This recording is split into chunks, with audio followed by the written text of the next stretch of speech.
Hiraku was killed by God, then granted the immortal farming tool upon reincarnation so he could live a quiet, peaceful life. However, his life turns around when he cracks the vampire princess and gives her a mini gojo, causing all the monster girls to gather and glaze his farming glizzy.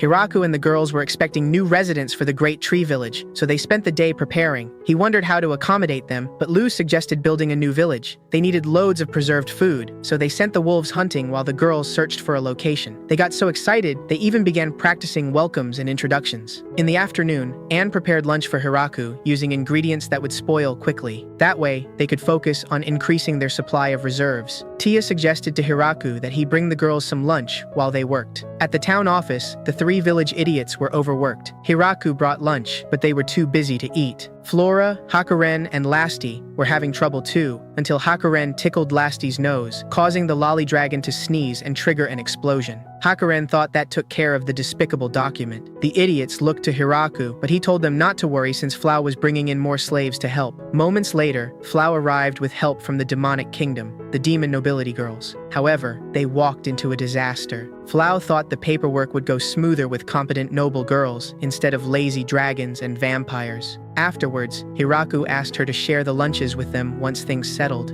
Upon meeting Zabuton and Kuro, the girls fainted. In the afternoon, the angel Grand Marie landed and reported she had scouted an area for the new village. Upon hearing that, Leia suggested heading over to take a look. The location they were considering was downstream. To ensure their safety, it'd be on the far side of the river in case they ever led a rebellion against them. It wasn't as great as their location, but the area had its own standout tree. After a location was chosen, they started clearing the forest to create a road. Leaf and Daga began preparing the lumber. Unfortunately, they were weak and pathetic. However, Hiraku transformed his immortal farming tool into an axe and took it down with one swing. They set up a wooden bridge across the river, but it was thin, so large monsters wouldn't be able to cross. Over the next few days, they spent time making irrigation ducts and clearing the land. After building Zabuton a statue, Lu came over with their mini gojo and asked him to take a break. Meanwhile, the elves and lizards prepared all the lumber, then split into teams to put them up. Seeing their work reminded him of when he first reincarnated. He struggled by himself and only managed to build a homeless hut. Later, Leah asked how many new residents they were expecting, but Hiraku never received confirmation. At that moment, Grand Marie arrived to report that Drime was bringing new residents. When Drime arrived, he apologized for the sudden news but claimed it was urgent. He brought minotaurs that wished to join the village. Hiraku expected cows. Gordon, their leader,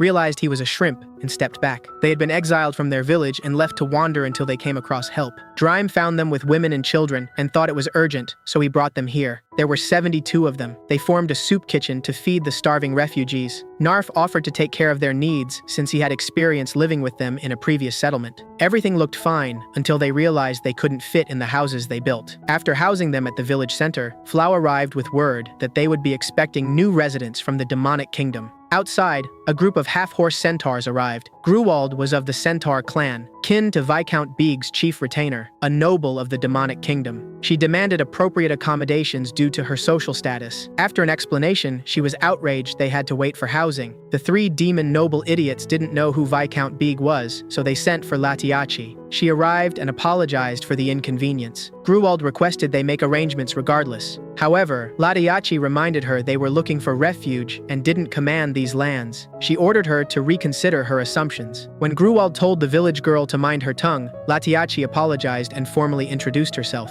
Her given name was Latiachi Drowa, daughter of Count Drowa. Gruwald suddenly realized she was far higher on the social ladder. She immediately got on her knees and begged Hiraku for forgiveness. Latiachi then offered to help them settle into the village for the meantime. However, they realized they couldn't fit in the houses they built either. Lu asked if they could shrink themselves with magic, but Gruwald had no talent. Hiraku didn't think everyone could shrink themselves into a petite cutie like her. There were 104 of them, so Lu suggested housing them in the dungeon to the south with the Lamia. Leah wondered what they even built the village for. Days later, a group of beautiful baddies arrived at their doorstep. The Lamia had discovered them walking through the forest. Hiraku was surprised they came on foot since the forest was filled with monsters. Igu, the stump, thanked Hiraku for having them. Apparently they were Nunu Daphnes, a kind of wood spirits that could turn themselves into trees. Their home was flooded after humans chopped away all their friends. They crossed the forest of death after a merchant named Michael told them about the village. Hiraku offered to prepare them a meal, but they only wanted soil. They saw the fruit grown there from Michael and wanted to sunbathe in the soil. He showed them to an empty field, but they just stood there like scarecrows. Igu said they required no food, only clean water, sun, and good soil. Hiraku asked if they needed shelter with all the new houses, but they wanted to be outdoors. He asked about the rain next, but they made it clear they wanted to stay outside. He was disappointed. For now, the centaurs stayed with the horses, while the Minotaur children got new houses. The new Daphnes stood outside and lit up the night with smiles.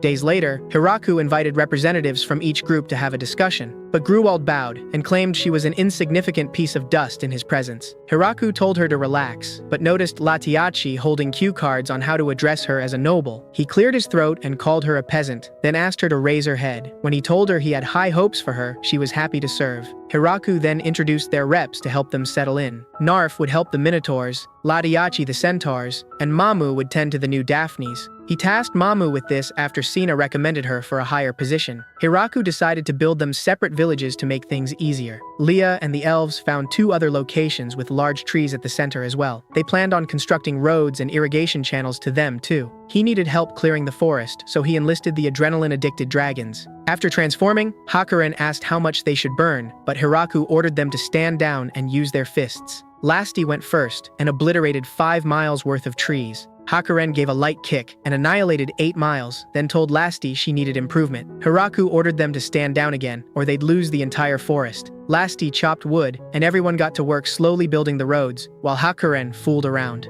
Meanwhile, Anne came in with fresh drip that Zabuton made for Gojo, but they were too big. Gojo started crying, and Lu didn't know why. Anne offered to help. After playing with him, Lu asked how she did it, but the hag claimed it was a secret. In the second village, they were building homes for giants. Seeing the oversized furniture, Hiraku felt like a kid again sitting in front of Gordon. In the third village, they made stables specifically for the centaurs. They had 0 skills with doors, so they installed a sliding door for rain and a curtain for sunny days. After a month passed, both villages were thriving and doing well. Tia thought it was a good thing they finished before winter, otherwise their new residents would have been goners. Flau asked what they should name them, and Hiraku suggested Upton, Middleton, and Downton. No originality at all. They decided on villages 1, 2, and 3. Tia thinks Gordon and Gruwald should be the mayors of each village, but Leah and Flau thinks there should be a clear hierarchy with Hiraku's title. They considered the majestic emperor mayor, but Hiraku didn't want the glazing. Suddenly, Igu requested a village for her people, but Hiraku decided against it, causing her flower to wither away. However, he requested they be stationed among the various villages as messengers, since they could communicate through telepathy. Additionally, they glowed in the dark, making them perfect streetlights during the evenings. Upon hearing this, Igu's flower grew back. Afterwards, the representatives came in with an issue. Apparently, the Minotaurs and Centaurs weren't suited for hunting in the forest. They were peaceful people and had no hands at all. Hiraku never realized hunting was so difficult since his Inferno Wolves did it for them, but Tia explained they had incredible magic power. They decided to leave hunting to Kuro and the others while Hiraku put the new slaves to work. The idea was to make each village sufficient even without hunting. However, nothing was sprouting. Despite raising crops all this time, they didn't know jack about farming since they used his Immortal farming tool. Its divine powers made the soil fertile, planted any seed he imagined, and grew them within days. Unfortunately, he was the only one who could use it, and all he could manage was their own fields. The new residents had to tend to their own without it. With winter coming, Gordon suggested planting wheat instead. He had experience doing farm work in a previous village and offered to be the farming senpai. The wheat planted now would be ready to harvest just before summer, about 6 months later. Hiraku thought that was a long wait, then suddenly realized it wasn't normal for his pineapple to grow in the snow. Afterwards, Hiraku carved new statues of the god of creation and the god of agriculture for villages 2 and 3. Later, he assigned the centaurs to be Uber drivers, transporting goods and supplies from village to village. They lacked combat ability, but could outrun any monster. However, they sucked at driving as well. Gruwald approached Hiraku and asked if the horse was his. Hiraku explained their merchant friend Michael brought him one along with a moo and a cuckoo. He always wanted to ride it, but it never responded to his carrot. He wondered if she could ask it to be nice and give him a ride.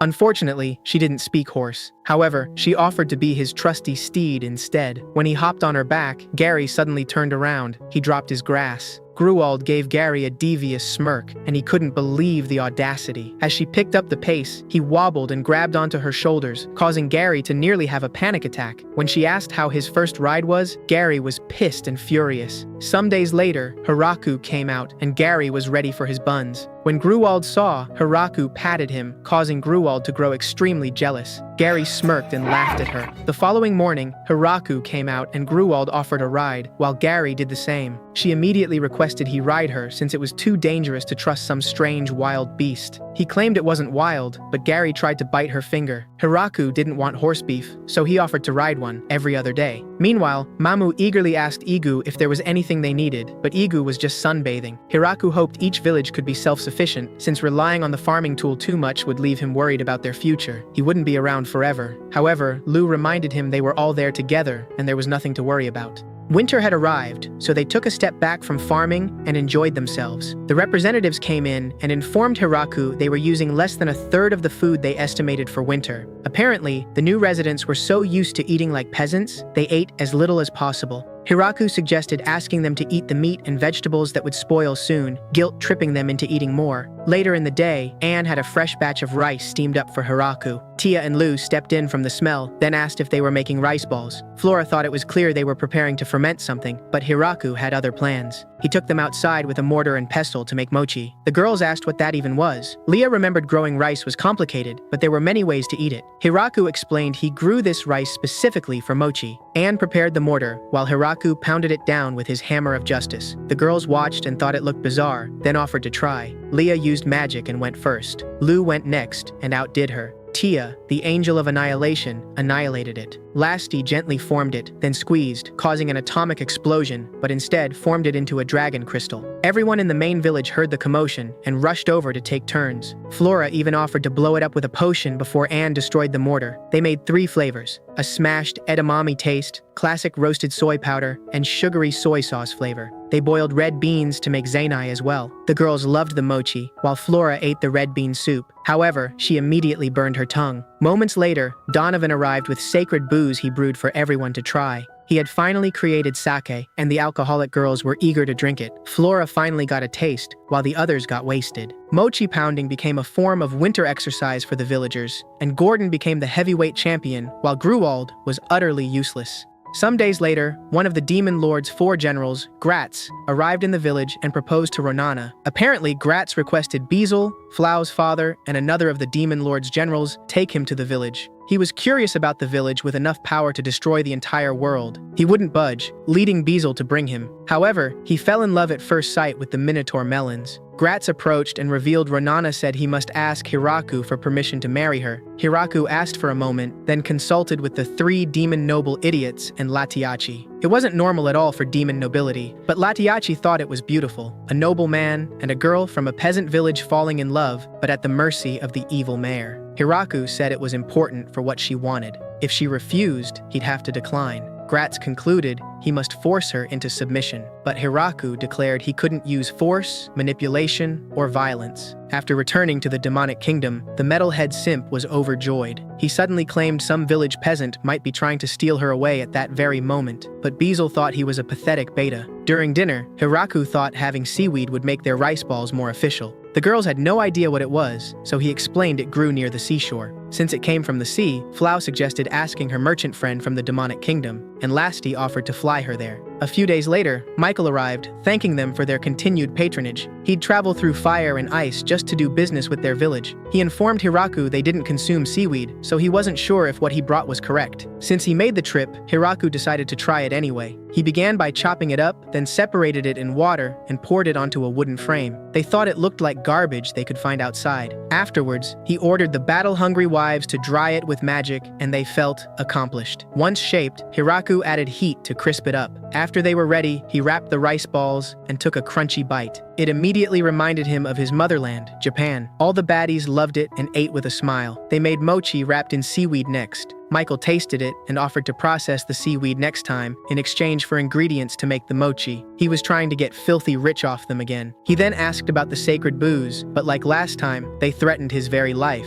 The mountain elves made sushi mats next, so they could start making sushi rolls. One of the maids caught Hiraku abusing his power and was pissed. She claimed her cut was off and sneaked a bite as well, causing Anne to scold them both. The girls thought the sushi tasted magnificent. Hiraku mentioned the vinegar helped them stay fresh in lunchboxes, since it eliminated bad bacteria. Flora thought it was a shame they couldn't ferment, and decided to avenge them by eating the vinegar. Before spring, Hiraku wanted to hold a festival. He tried telling them about festivals from his world, but their fantasy brains couldn't comprehend any of it. Since they were all nobles from different parts of the demonic kingdom, he asked them to write down their local traditions so they could draw lots. When Hiraku picked one, he chose a martial arts tournament. Fla was glad it was something simple, then ordered the demon nobles to start preparing. The following days, the entire village spent their time training for the martial arts tournament. Hakuren suddenly announced she was headed home to train. Hiraku imagined the devastation, then quickly declared he needed a referee for the tournament. Since she was the strongest dragon alive, he needed someone capable because he was a weakling.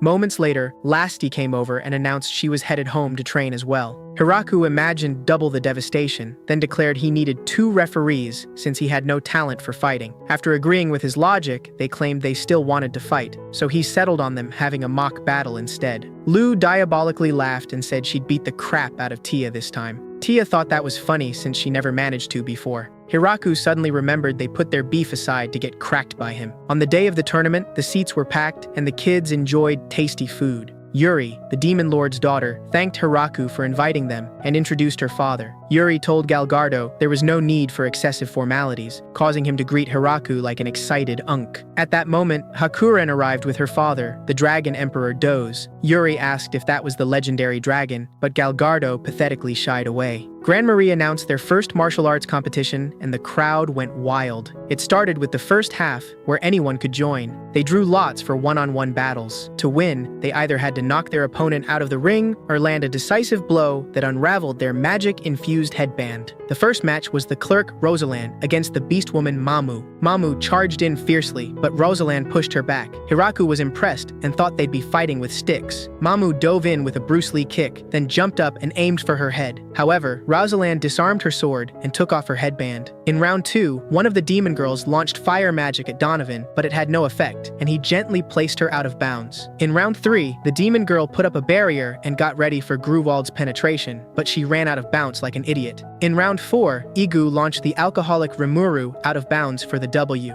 The final battle of the open tournament was between Flau and Sina. Yuri and the Demon Lord cheered for their beloved Flau. Hiraku noticed Sina was barehanded, while Flau was fully armed and using magic. Flau started with wind magic, but Sina easily dodged and danced around the arena. Sina closed the distance, then tossed her over. However, Flau launched her up and sent a couple wind slashes, but Sina dodged those as well. Yuri cheered with excitement, while Hiraku wondered when Sina became so strong. Sina jumped over the wind slash, but Flau caught her from below and launched them both out of bounds. Yuri and the Demon Lord were overly disappointed, while the two of them tragically tied. After that, the winners were given honorary medals. For the warrior half of the tournament, winners were decided when one party was knocked out or surrendered. There were no restrictions on weapons either. The first battle was between Uno the Inferno Wolf and Junea the Lamia. Hiraku noticed she seemed nervous, and Flau reminded him his Inferno Wolves almost exterminated her people in Season 1. Uno used Inferno Flames, but Junea jumped up and lunged down with force. Seconds later, she had him wrapped up for defeat.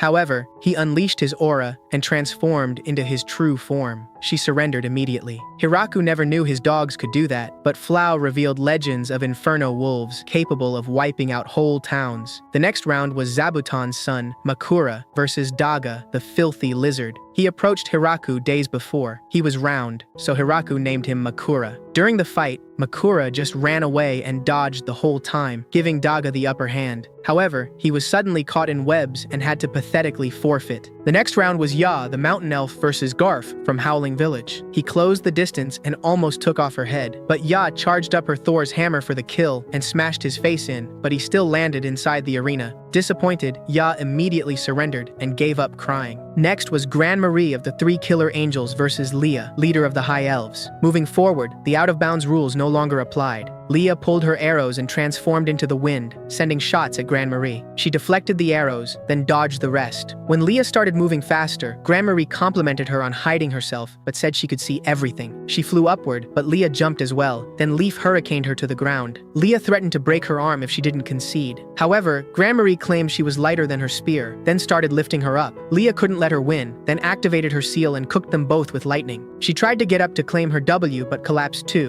ending in a draw. Next was Tia, the Angel of Annihilation, versus her subordinate Kudal. Tia immediately put her 6 feet under. Next was Lu, the Vampire Princess, versus Corone, the third angel. Lu instantly put her in the dirt as well. After was Lu versus Tia, the grand finale. Flora left the medical station to cheer for her sister. Hiraku said that was irresponsible, but Flora just screamed for Lu to kill her. When Hakuren started the fight, they instantly turned into Goku and Vegeta, sending shockwaves through the arena as they flew into the sky. Flora cheered her heart out, but Hiraku felt like Gohan before training with Piccolo, since he couldn't see. He summoned his divine spear. Using its power, he was able to use the Sharingan. They were having the time of their lives as they continued battling over the village. When Flora told Lu to blow her to smithereens, Lu activated an S-rank spell, fired purple lightning at Tia, then caught her foot and demanded a hand-to-hand brawl. They tried to crush each other's jaws, each with overwhelming power, then went in for the kill and sent shockwaves through to others again, but Hiraku's baby mother lost the battle. Lu immediately complained to her husband, claiming Tia was bullying her. Tia's opponent in the finals was Makura. When he started using webbing-style jutsu, Tia tried to flee, but he snatched her up, leading to a clean victory. For winning the warrior tournament, Hiraku presented him with an honorary crown. After the announcement, the dragon baddies reminded him about their mock battle. Hakuren took her battle stance, while Lasti prepared to spank the old hag. They turned into Ultra Instinct Goku and Vegeta, exciting the Dragon Emperor but frightening Hiraku. Their collision caused an explosion visible from the demonic kingdom.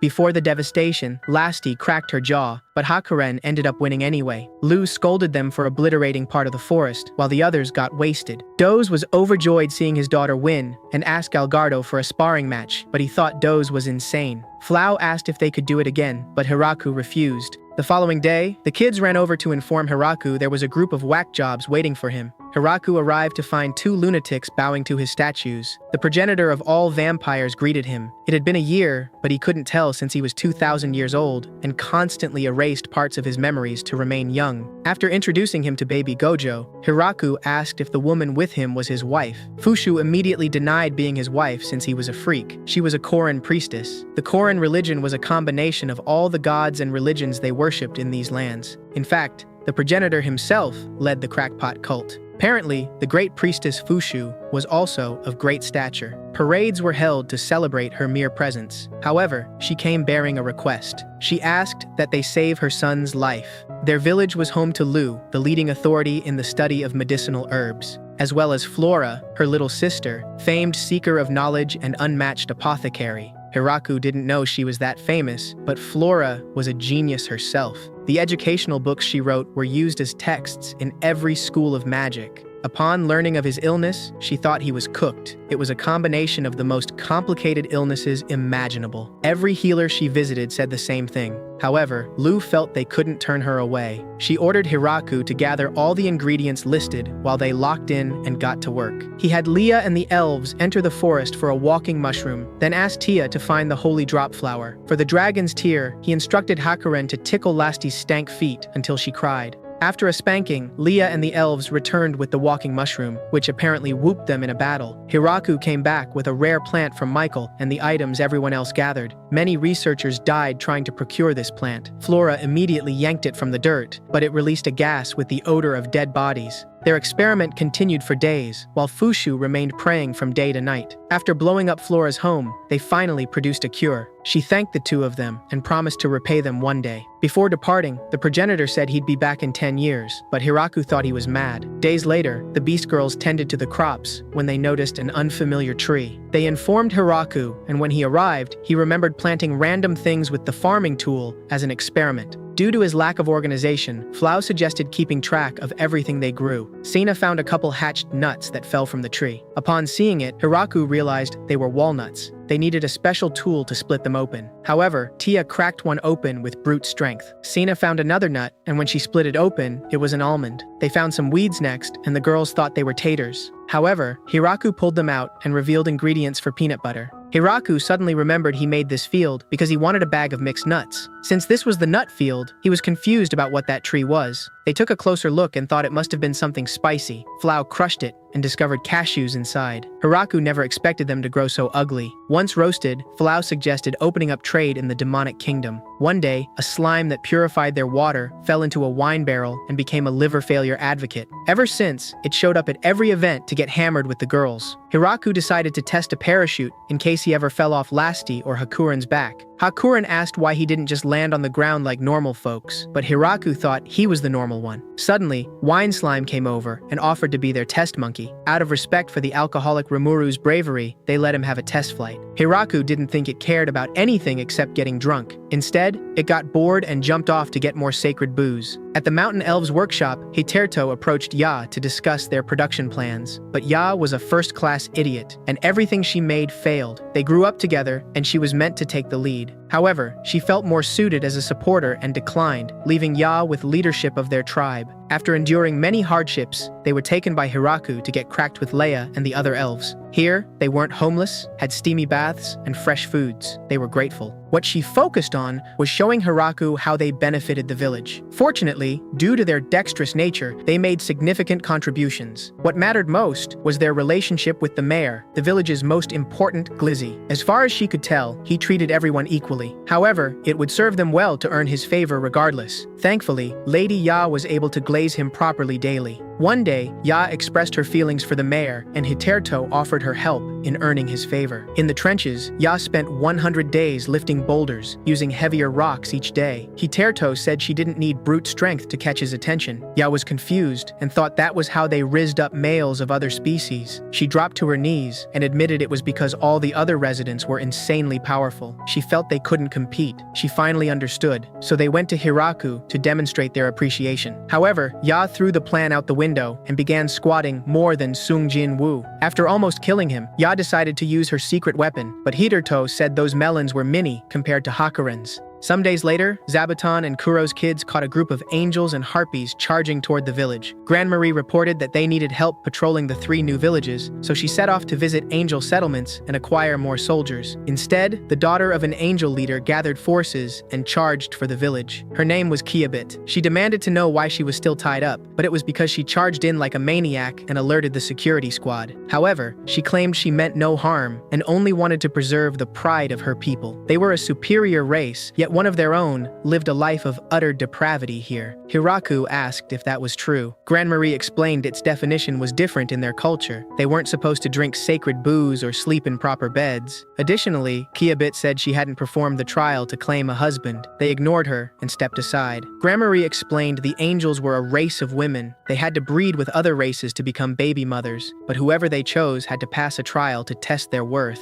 Lady Tia and the others lived here with a farmer with an immortal bone without performing the trials. She wouldn't even believe the truth if they told her. Hiraku then released the harpies and all the angels except one. He threatened them with dragon fire if they remained their enemies, but if they swore allegiance and served under Grand Marie, they would be forgiven. The harpies instantly crossed over and burned the bridge with Kiabit. Hiraku asked the angels next, but they were all hesitant. It made sense since harpies could serve under any angel. If they turned their backs on Kiabit now, they'd be executed if they ever returned home. In that case, Hiraku declared what they did was a crime. As punishment, their leader Kiabit would endure 10 punishments. One punishment alone caused great pain, and enduring 10 would leave her in a vegetable state. However, for each of them that begged forgiveness, her punishment would be reduced by 1. All 10 immediately got on their knees and begged for mercy. Grand Marie was shocked he turned them so easily. After switching sides, the angels and harpies enjoyed otherworld delicacies. Hiraku asked if she was ready to apologize as well, but she was stubborn. Grand Marie asked if he'd be willing to go through the trials just to convince her, because she was sure he'd win them all. Upon hearing this, Kiabit said there was no way a helpless bum like him could complete them. The angel trials came in 5 parts. The first was a test of wealth. He had to donate 777 gold coins to the broke-ass angels. Hiraku asked if she would take goods of equal worth, and she accepted, believing he was a brokey too. However, he pulled out a Golgo stone worth 1,000 gold coins. He pulled out the dragon crystal too, but the Golgo stone was more than enough. Next was a test of intelligence. They would take turns, and whoever took the last stone lost. He beat her twice in a row because she was a simpleton. She was pissed. The third test was a test of martial prowess. All he had to do was defeat the opponent she assigned him. Hiraku was shook but looked at Grandmarie, and she gave him a thumbs up. Kiabit chose the enemy of all angels, the terribly diabolical vampire princess Lulusi. She was a woman on the run, so she doubted he'd be able to find her. At that moment, Lu walked in with Mini Gojo. Hiraku explained the situation, and she surrendered immediately, leaving Kiabit even more pissed. His fourth test was negotiations. He had to deal with the impossibly stubborn dragon of the Guru Granth Mountains, Drime. Moments later, Drime slid through and dropped off exotic meat for the sacred booze, then took off. The fifth and final test was luck. The wings were heads, and if it landed on heads, he'd win. It landed on heads, but she flipped it over. However, the coin suddenly flipped back over, and the hammer of justice fell on it. Tia said she'd join the coin in the floor if she questioned it further. Afterwards, Tia explained she was so insistent on the trials because her mother married a bum, and she got roasted for it since she was a child. After Kiabit apologized, Hiraku welcomed her into the village. They decided to stay in Village 1 for the time being and start patrolling all 4 villages. Kiabit gave advice on securing their borders while getting wasted every night. Days later, a dragon appeared before Hiraku. He got on his knees and begged him for refuge. Apparently he was Hakuren and Drime's younger brother, Domime. There was Wine Slime, Domime, and Drime. Moments later, another dragon appeared with more aura than Hakuren. She introduced herself as Quan, Domime's fiancé. Hiraku noticed he was trembling like a wimp, so he asked to speak with him alone and pulled him aside. Domime tried to flee, but Hiraku caught him and asked if he ever actually got away. Hiraku sensed something wicked in that wench and thought he'd never escape her. He thought his luck ran out the moment they met. Domime revealed she was there at his birth. Hiraku told him it was his fate and he had to accept her. He instructed him to write down how he felt and what he wanted changed about her, leaving no detail behind. Moments later, he approached Quan and asked if she truly wanted him to crack. She thought that sounded splendid and would give him whatever he desired. However, Hiraku said he didn't want her doing everything he said. 2 partners should both respect each other's feelings. Apparently, that never even occurred to her. Hiraku revealed he had Domime write down his feelings and wanted her to do the same, so it was fair. After exchanging letters, they began a whole conversation going back and forth because she was a snake and he was a wuss. By the time they left, they departed together. After they left, Hakuren was impressed with his Riz game and thought she'd write a letter to see what reaction he'd give her. A few days later, the girls returned from their expedition to the newly discovered dungeon up north. Hakuren and Lasti were proud of the catch they brought back and made plenty of new dishes with it. Leah explained the bloody viper could regrow its entire body as long as the head remained intact, meaning they could farm it for infinite meat. The girls asked if there were any more to hunt, but Hakuren and Lasti had already annihilated the rest of them. Aside from hunting, they also helped the locals who lived there and were being attacked. They were considered giants. Hiraku asked if they found any treasure up there, but they did not. Lafa mentioned the giants spoke of springs of hot water a bit north from the dungeon. Hiraku immediately imagined bathing with monkeys instead of the girls, then declared they were going on another expedition. After explaining the luxury of hot baths, they formed an expedition team. Lu thought it was odd he was going himself, as she was beginning to think he was a hopeless shut-in, afraid of leaving the village. On the day of departure, Lu roasted him for his Indiana Jones outfit. Suddenly, the progenitor was in town kneeling to his statues, overheard them, and wanted to tag along. Once everyone was ready, the progenitor teleported them to the dungeon entrance. Hiraku stepped out first and was amazed by the use of magic yet again. Suddenly, the giants ran out of the dungeon in complete distress. Hiraku tried talking to them, but they just ran past. A bloody viper emerged from the dungeon behind them, but it was dragged back under by an earth mole and crawled out next. It charged straight for Hiraku, but the girls jumped in front and sent it flying. The others activated magic spells, blew it to smithereens, and achieved a flawless victory. When the ground started shaking, Kuro pushed Hiraku out of the way, but got devoured instead. He immediately summoned his farming tool, beheaded it, and rescued Kuro. Kuro snuggled in for some cuddles afterward. After changing into some fresh drip, the giants thanked them for rescuing them. Apparently, when Hakuren and Lasti vanquished the bloody vipers for them, the destruction caused a collapse inside. That left a hole for the earth moles to attack next. After the explanation, Hiraku apologized on behalf of his people, which shocked them. The giant didn't think it was their fault, since they would have encountered them even without the collapse of their home. Both the progenitor and Lasti noticed Hakuren's frustration. Tia thought filling the hole wouldn't solve the problem and suggested eliminating the threat. Hakuren volunteered for the job, and so did Lasti. They decided to split up into 2 groups. The progenitor offered to stay behind and monitor the crazy dragons, but Hakuren was pissed. When they reached the hot springs, Leah used magic to check if it was safe and clear of toxins. Hiraku hadn't even thought about it. Tia explained the water was heated by stones found underneath called hot stones. They stored heat and slowly released it. Back in the dungeon, Hakuren roasted the entire cave with blue flames. After floating down, Hakuren suggested lighting the entire thing up, but Lu stopped them, saying the rest of them wouldn't be able to breathe down there. Flora landed, and her Yeezys started melting instantly. Anne thought they were insane. The progenitor asked them to refrain from using any more fire for the rest of the day, which made Hakuren even more frustrated. The collapsed dungeon connected to a tunnel that was already dug. They split into two teams, with Hakuren instructing Lasti to go one way while she went the other. The progenitor asked the vampire sisters to accompany Lasti while he monitored Hakuren. However, she was already pushing forward on her own. Meanwhile, Hiraku and the others found a nearby river and connected it to the spring so they could cool down the water. By changing how much flowed through, they could adjust the temperature. After that was set up, they got to work building the baths. The girls were confused since they already had an amazing bath at the village, but Leah was excited because they knew nothing of baths before meeting Hiraku. Moments later, Kiabit flew in to see what the mayor was doing since she was nosy. Hiraku noticed her and immediately asked her to help the girls move lumber. While Kuro flowed downstream, the lizards got to work, and Kiabit helped move the wood with Tia. Back with Lasti's group, Lu thought they were below the forest of death, judging by the distance. They walked further down and came across a small room with a strange boulder sitting in the middle. There were carvings on it that Flora thought looked quite ancient. Lasti was in distress, asking where the monsters were. When they noticed an opening above, ghouls started flying down. Lasti excitedly stepped forward, but Lu warned her not to. Lasti thought it was fine if she shot upward, then fired a devastating blast. However, the forest was above them, making the blast visible to everyone else. Lasti rolled through the flames, crying that it wouldn't go out, while Tia flew over and helped Lu and Flora extinguish the flames. At the end of the day, they reported everything, and Lasti apologized. Hiraku suggested taking a soak and relaxing instead of worrying. They were impressed that he and the others built it in a single day. The fantasy girls had a hot bath for the first time in their long-lived lives and enjoyed it, but Lasti was disappointed in herself. In the sauna, Kiabit couldn't stand the heat, but Tia said it was good for their skin. As the next leader of the angels, she needed to attract a worthy man, so she decided to put up with it. Since the mayor was taken, Kiabit thought about laying claims to his son, but Tia said if she ever mentioned that in the village, the others would put her in the dirt. Meanwhile, the progenitor and Anne stood watch, while Hakuren laid waste to the army of undead soldiers. It kept trying to speak to them, but Hakuren showed no mercy. Not even the progenitor could stop her. Outraged by the mayor's actions, she unleashed hell on the Hellspawn.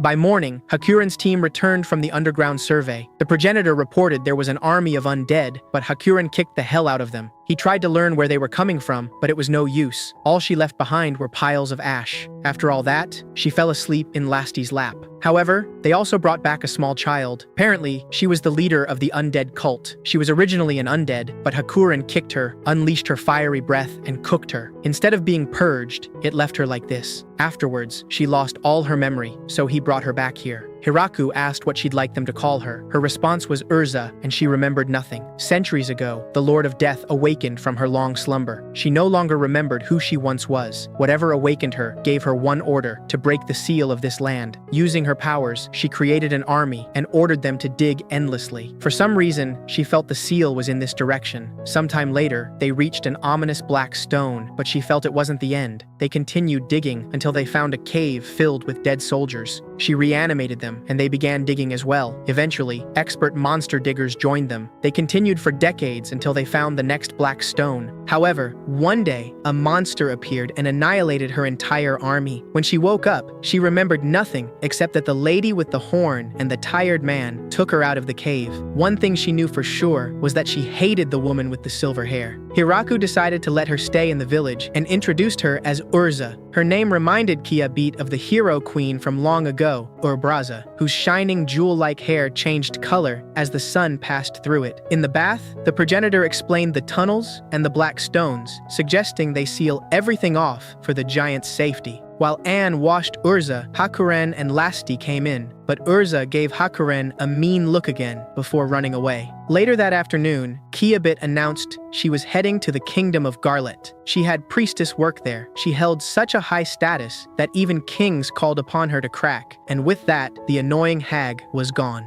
After things settled, the two dragons turned all the monsters to dust before Hiraku visited the stones with Lu and the progenitor. Hiraku saw a menacing black mist, but apparently no one else could. When he summoned his divine hoe and cut through it, the mist started fading away. The progenitor realized burying it wouldn't solve their problems after all. Lu suggested destroying it, but when Hakuren prepared to attack, Lasti warned her not to. When she touched it before, she felt that even they wouldn't be able to destroy it. Hiraku found that odd, then began carving the ominous stone into a statue of the god of creation. Afterwards, the power of God made the black stone glow in his glory. The progenitor immediately got down and started glazing. Lu asked what the plan was now, and Hiraku suggested burying it, but the progenitor refused to waste such a masterpiece and started crying. Instead, he made the statues help ward off evil. More were placed above ground as well. If any more were found, he wanted Hiraku to carve those too. When Hiraku accepted, his vampire water gun broke in half. The progenitor headed back with Lu to procure slaves for their new mission. He asked Hiraku to look after the two dragons since they worked hard for them. Hiraku called out to them, but Hakuren took off and flew away. Lasti apologized because she used fire even after being told not to. However, Hiraku took responsibility since he sent them into such a dangerous place. Lasti told him not to apologize because he did nothing wrong. It was their fault the dungeon collapsed since they were too reckless. But he still bowed and apologized for them. She told him important people shouldn't go around bowing so easily. It especially bothered Hakuren. After they landed, Hiraku thanked Lasti for her help and went to speak with Hakuren. Hiraku approached her and apologized for putting them through so much trouble. He admitted it was hard to stand in for everyone. However, Hakuren said he was the boss. If something went right, he should say so. If something went wrong, he should speak up as well. Hiraku accepted, then told her good job. Hakuren leaned in for a head rub, and Hiraku gave it to her. Meanwhile, the progenitor enlisted Tia, Flora, and Grandmarie for slave labor. They went underground and discovered a second stone along with another passage. They reached a dead end and began digging with magic. Flora even used her explosives to clear a path, but only managed about 30 meters. They found a third stone and returned to report. After studying them on a map, Hiraku realized they formed a circle around the Great Tree Village. The progenitor suggested digging down from all the other locations, and so, the progenitor put the magical slaves to work and had them all start digging. They continued through the darkness, encountering wild beasts and pushing Grandmarie forward. Flora even breached an oil spring and got soaked. They no longer knew whether it was night or day, but the progenitor kept pushing onward. At night, Anne prepared a magic-restoring hot pot filled with abominations. Leah suddenly asked if they needed help, so they hit her with the slave whip too. To relieve some stress, they deployed their secret weapons, but nearly made the whole tunnel collapse. When Lu suggested a revolt, Grandmarie started sharpening her spear. Tia got her hands ready, and Flora gathered explosives, while the progenitor wondered what ominous aura was looming over them. At last, they found the final and seventh black stone. The progenitor reported the results to Hiraku and wondered why chills ran down his spine at the end. After the girls melted, the progenitor suggested Hiraku carve the remaining gods.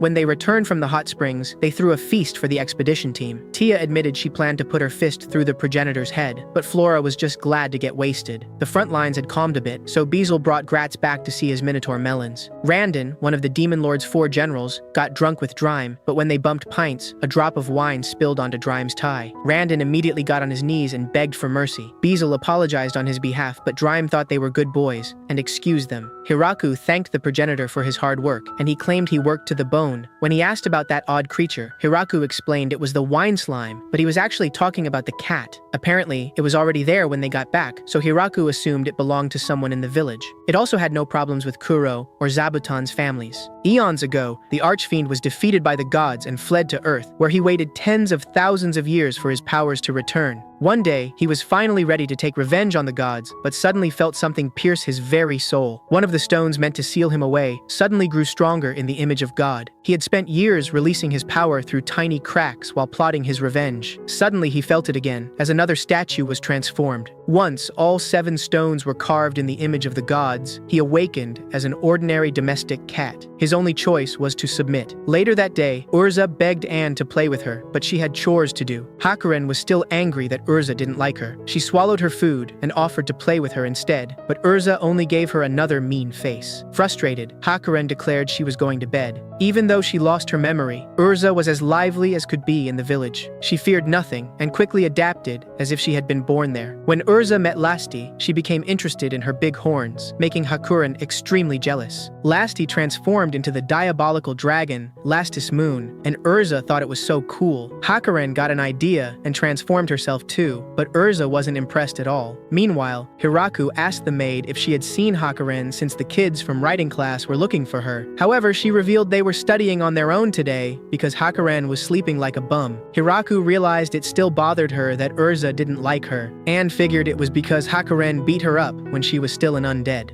Some days later, Hiraku found Urza making a doll and walked over. She used her powers to animate it, but it tragically died. Hiraku then brought her the soil the mountain elves used for pottery, but that died as well. Hakuren coughed and signaled that she had an idea. She walked over and explained she was a dragon, and this was one of her scales. She crushed it, then suggested mixing the powder into the soil. After the doll was formed, Urza tried animating it again. When it came to life, she smiled and thanked her. Hakuren smiled back and gave her a high five. After waving to Hiraku, the doll went to show off its powers to the girls. It started giving them rides while using only 1% of its strength, making Hakuren and Urza's bond even stronger. For the fall festival, Hiraku had the demon nobility girls write down ideas to draw lots again. When he picked sliding, he thought it sounded splendid, but Flau explained it was a tradition where massive giga-chads crashed into each other while racing. The wimp thought it sounded dangerous, picked again, and got sliding once more, so they decided to make a safer version instead. Since they had no hills or slopes nearby, they built one themselves. Construction took days, and once it was finished, Flau was proud of their accomplishment.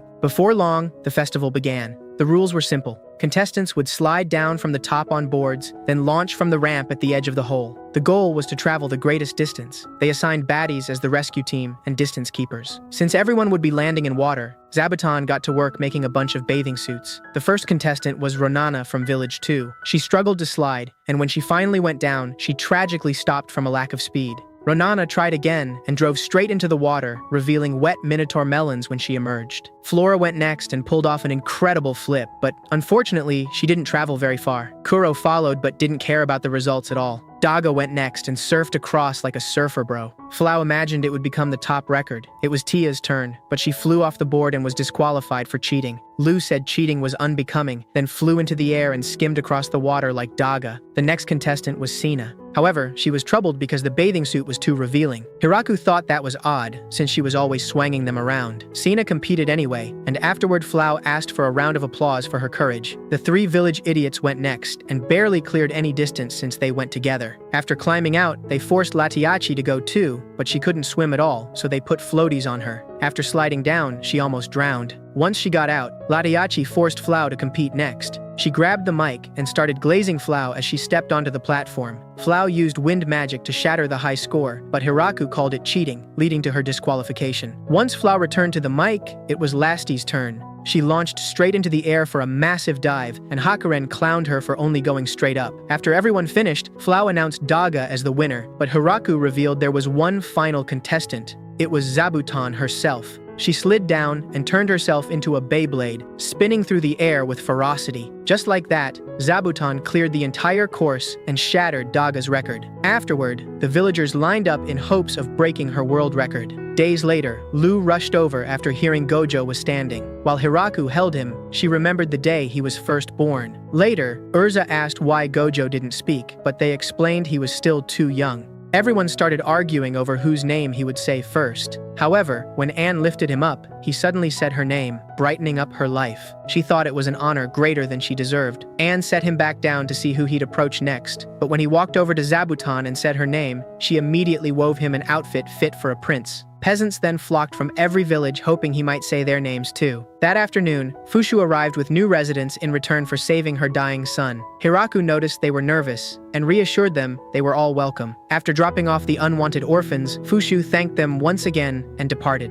As she left, she felt relieved to have finally repaid the debt she owed, believing it had been a burden. Some weeks earlier, Fushu searched for a way to thank the ones who cured her son. She chose to ask them directly what they desired. Their answer was simple: new residents for the Great Tree Village. However, that request led to dethroning the king of a foreign nation and stripping nobles of their titles and property. After selecting unwanted orphan children as candidates, she taught them how to read and write. More than anything, she wanted each of them to have a joyful future. Hiraku settled the orphans in Village 1, and at Igu's recommendation, assigned Mamu to look after them. While working, the girls begged the children to slow down, and the men were pathetic. A killer rabbit got them all spanked, forcing Kuro to rescue them. Hiraku wondered why they were so weak, leading him to strengthen village security. They weren't used to farming and lacked the strength for manual labor. Instead, they put their reading and writing skills to work, even creating a stamp press to experiment with printing. After they adapted a bit, the village held a banquet for them. They were shocked they were even allowed to have a plate. Hiraku noticed the girls looked troubled and asked what was wrong. They explained they were terrified of the man eating elves who preyed on innocent young men. Leah claimed that was a misunderstanding. Those stories only applied to weak elves who got caught in the process. If she were to do so, she'd be much swifter. Hakuren then came over to ask about the new girl. She kept looking at them before looking away. However, Lasti explained Doze once said there were people who drank dragon's blood, and now their descendants were called dragon maidens. Apparently, they could calm angry dragons and even had scales on their backs. They both immediately approached and introduced themselves as dragons.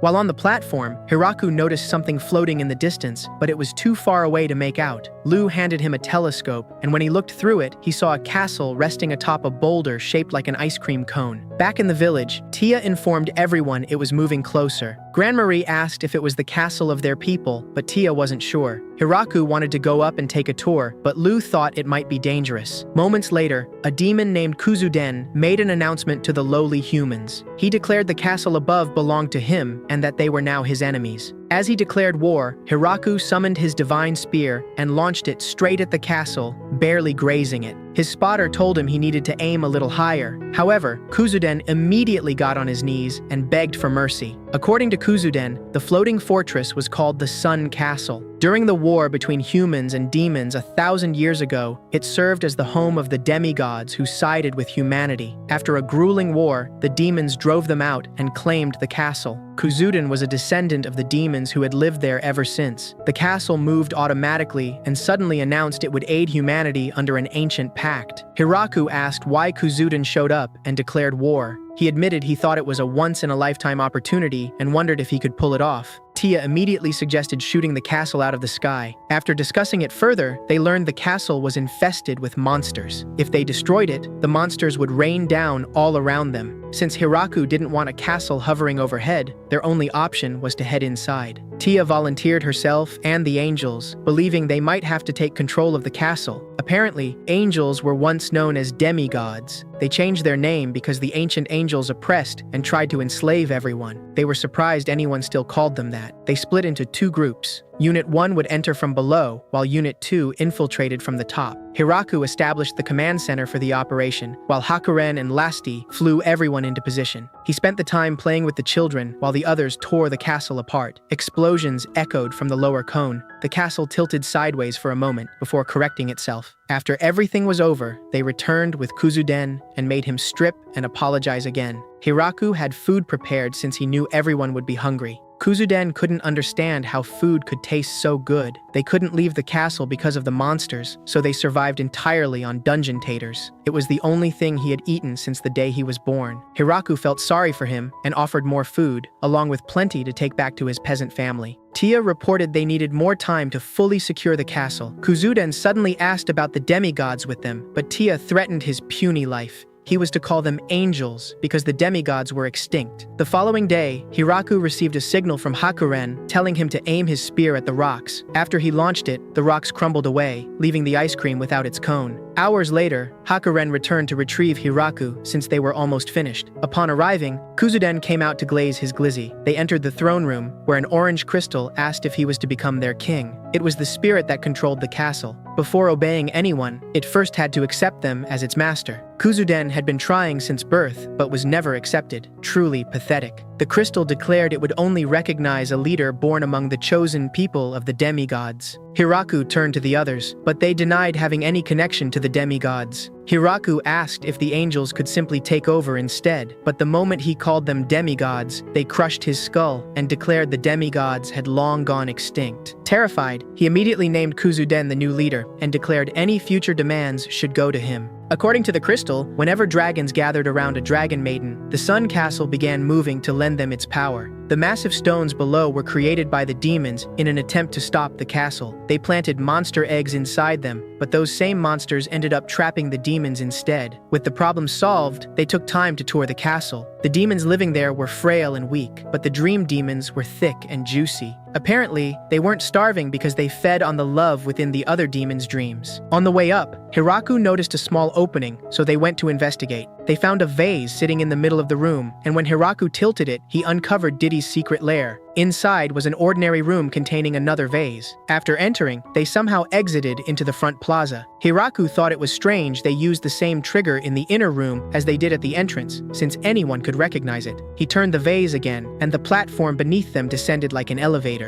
Down below, a woman announced they had arrived 10 years earlier than prophesied. She introduced herself as Belle Faguma, the chief assistant to the ruler of the Sun Castle. She managed all of its operations, while the crystal in the throne room was merely a substitute. If they allowed it, she would grant them what was meant to be granted. She presented the great hero with the sword of the sun, and revealed the demon lord's weakness was the scale on his back. When Hiraku denied being the hero, she admitted she already knew. However, she explained she had been forced into this job, and by taking the sword, he would finally free her from this prison. He could even throw it away, and she wouldn't care. After Hiraku accepted it, she tossed aside her staff and finally retired after 1,000 years. Moments later, Hiraku turned the sword into soil with his farming tool, and she simply gave him a thumbs up. Once they got upstairs, Belle scolded Gu for the pathetically kept records and the terrible condition of the castle. Apparently, they were both artificial life forms known as Mercurians. She suddenly asked why their fuel reserves were so low. Gu explained the miserable king who locked them away died and passed the castle down to prodigal nobles, who sold off its fuel to fund their degenerate lifestyles. When that wasn't enough, they sold the castle itself to the demigods, who are now called angels. If the fuel ever ran out, the castle would lose the ability to stay airborne and immediately crash. Since it had no landing gear, they were all cooked. The castle ran on rare jewels called sunstones that constantly gave off heat. Lu then pulled out a hot stone, believing it was a sunstone. Belle confirmed it was. Apparently, they were once considered an incredible rarity, but were now commonly mined and regularly used. Later, Hiraku instructed Daga and Hakuren to collect hot stones from the hot springs. Hakuren asked if she could take a bath while they were there. Hiraku thought the situation was a bit urgent, but Gu informed them their remaining fuel would last at least 3 more years. Kuzuden then made a proposal to Hiraku. He wanted to serve him and offered the castle in exchange for ensuring his people were cared for. Upon hearing this, Donovan requested they bring back the dungeon taters so he could brew a new type of booze. As the representative of his people, Kuzuden was given a scroll to make everything official. After the ceremony, Hiraku had Leah and the elves redesign and remodel the castle for its peasant residents. He used his farming tool to revive the soil, astonishing Belle, who believed it was magic. Sina tried explaining it but couldn't comprehend it herself. Next, Anne tried cooking with their dungeon taters, but they were utter garbage, food for peasants. However, after adding curry spices, they completely revived the flavor, leaving the peasants speechless. Apparently, they only grew them in complete darkness, which was why they tasted like trash. When Hakuren and Daga returned, Belle claimed they could have ruled the world if they had this fuel source when the castle was first built. It would have greatly boosted both their weapons and mobility. However, Gu revealed the idiot nobles sold off all the castle's weapons centuries ago. To fight, they increased its shields and rammed enemy castles instead, allowing the angels to invade. The angels were muscled head morons. When winter returned, the air around the castle remained warm, as if it were always spring. Reconstruction and food production progressed smoothly, so they returned to make sure the other villages survived the winter as well. Since the pilot felt uneasy staying in one place, the Sun Castle would float in the north during winter, the west during spring, the south during summer, and the east during fall. What started as building one new village quickly became 2, then 3, and now a 4th had floated right to them. Days later, Flau suggested creating a symbol to show every village belonged to the Great Tree Village, something each village could share that would unite everyone who lived there. One suggestion was hanging portraits of Hiraku inside every household like communist North Korea. Another was putting up statues of him like George Floyd. Hiraku wanted nothing to do with either idea, but Flau brought up their earlier discussion about a hierarchy of titles. The girls immediately started glazing him, while Latiachi proposed the ultimate title, Emperor. However, Hiraku didn't believe in titles like that. The most important thing to him was that they all lived together in peace. He suddenly remembered something and drew a symbol to represent all 5 villages. After winter melted away, Zabuton's family emerged from hibernation. That night, Hiraku held a grand feast for all the new residents. What began as the Great Tree Village had grown into a home where people from many races and backgrounds could all call family. As the symbol of every village, Hiraku presented their new flag, and everyone raised a toast together. If you loved this recap, turn on bell notifications and subscribe for more anime stories like this.